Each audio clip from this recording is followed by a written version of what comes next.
Good morning, dear students. How are you all? I hope you all will be fit and fine. Okay, let's start our English class.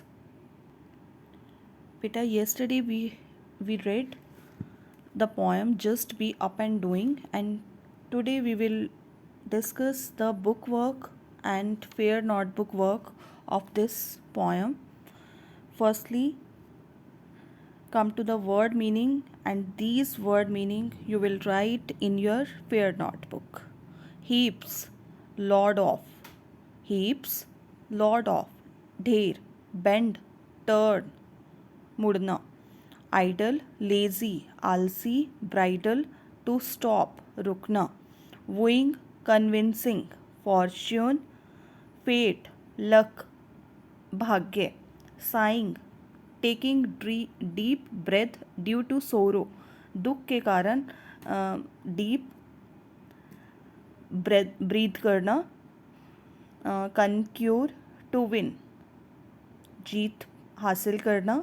Certain, sure, definite. Hewing, making. Pursuing, moving forward, हमेशा आगे बढ़ना. Troubles, problems, कठिनाइयाँ.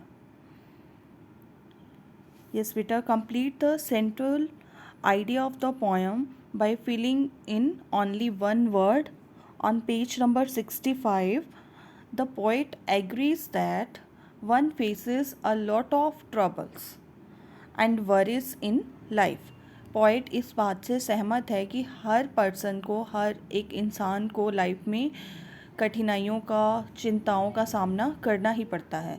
There also are burdens, बहुत सारी responsibilities होती हैं which bend people double with their weight, जो इंसान को डबल बेंड कर देती हैं, झुका देती हैं.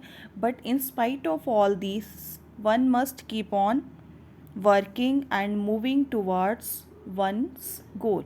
लेकिन इन सब परेशानियों के होते हुए भी हमें लाइफ में वर्क करते रहना चाहिए, आगे बढ़ते रहना चाहिए. मूविंग टुवर्ड्स वन गोल, जो हमारा लाइफ में गोल है, एम है, उसे पाने के लिए आगे बढ़ते रहना चाहिए. He further says that everyone likes to remain idol.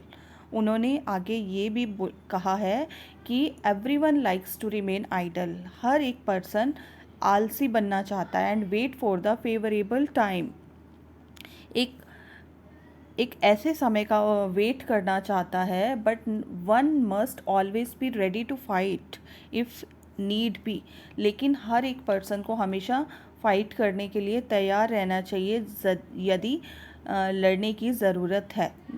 Means आपको लाइफ में स्ट्रगल्स करते रहने चाहिए.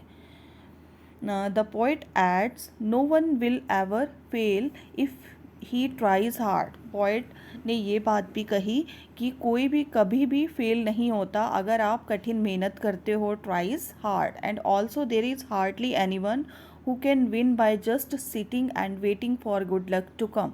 और कोई भी, यहाँ पर बहुत ही ऐसे आपको कम इंसान मिलेंगे कि जो बैठे हुए ही, मीन्स बिना वर्क किए ही लाइफ में जीत जाएं. ऐसा नहीं होता है. उसके लिए आपको हार्ड वर्क करना ही होगा. Who can win by sitting and waiting for good luck to come. Time कभी नहीं आता है बेटा. आपको अगर लाइफ में सक्सेस पानी है तो वर्क को प्रॉपर वे में आज ही कंप्लीट करना पड़ेगा. One can only curve a path of success if one is up and doing hard. A path of success, अगर आपको सफलता पानी है तो आपको लाइफ में आगे बढ़ते रहना है और अपने वर्क को कॉन्टीन्यूसली करते रहना है. डूइंग हार्ड, आपको कठिन मेहनत करनी ही पड़ेगी. Match the phrase in column A with their meanings in column B. Here you have given some phrases and in column B you have given the meanings of these phrases. Heaps of cares means loads of worries, बहुत सारी चिंताएं. Keep pursuing means to keep doing, आगे बढ़ते रहो. See it through meaning not to give up a task until finished. जब तक कोई work finish नहीं हो जाता है तो आपको गिव अप नहीं करना है, उस काम को नहीं छोड़ना है। Like to idle means to love, to be carefree and happy. Hewing here means carving out or making. Fifth is you're sitting. Sighing means only talking and blaming. सिर्फ बातें करते रहना और किसी और को ब्लेम करते रहना. So बेटा you will match column A with column B in B4 part. Life skills बेटा. Quote any 2 or 3 lines from the poem that inspires you the most. Explain in what way do these lines inspire you. ऐसी कौन सी lines हैं जो आपको inspire करती हैं? तो बेटा these lines are few ever fail by trying. ऐसे बहुत कम लोग हैं जिन्होंने ट्राई किया हो फिर वो फेल हुए हों. Few ever win who wait. आपको अगर आप वेट कर रहे हो, फ्यू एवर विन कि बिना वेट किए कुछ नहीं मिलता है. Few ever win who wait. All of your sitting sighing never will conquer fate. अगर आप ऐसे ही लाइफ में बैठे रहोगे, कुछ नहीं करोगे और आहें भरते रहोगे, दुख मनाते रहोगे, then you can never be succeeded in your life. और आप अपने भाग्य पर जीत नहीं पा सकते हो. So the above lines inspire me a lot. If we don't succeed in any work, we should not give up trying. अगर हम किसी वर्क में हमें सक्सेस नहीं मिल रही है तो हमें उस काम को छोड़ना नहीं चाहिए. We keep on trying our best. People who keep on trying hardly fail.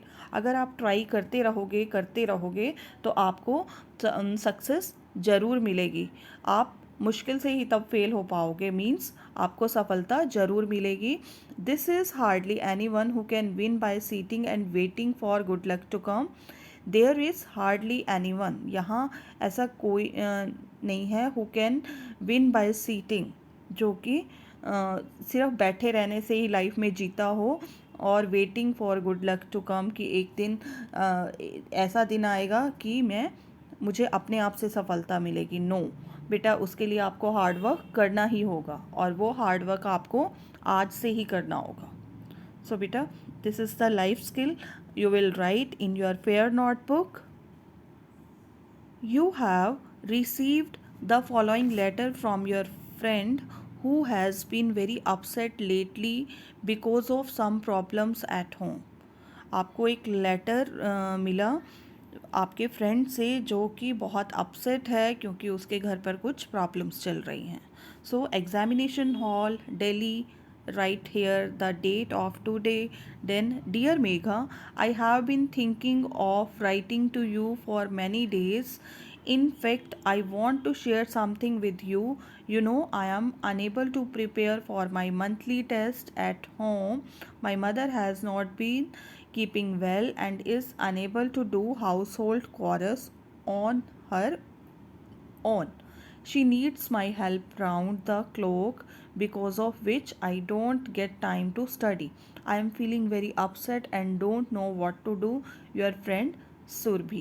यहाँ मेघा अपनी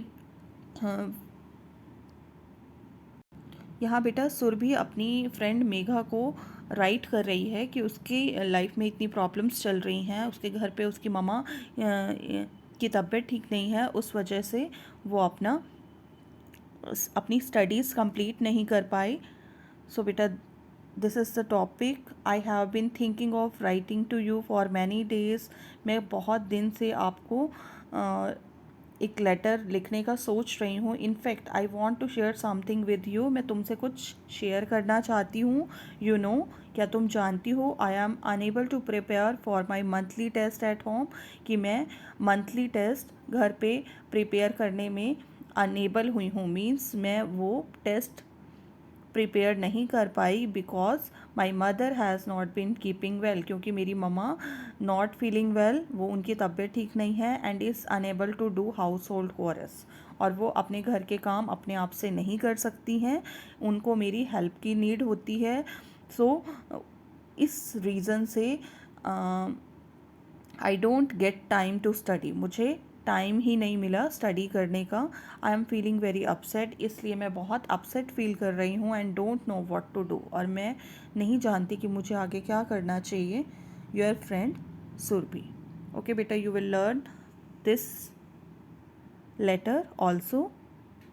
So beta, you will write the word meaning and life skills in your fair notebook, and B3, B4, B6 part in your book. Okay beta, thanks and have a nice day.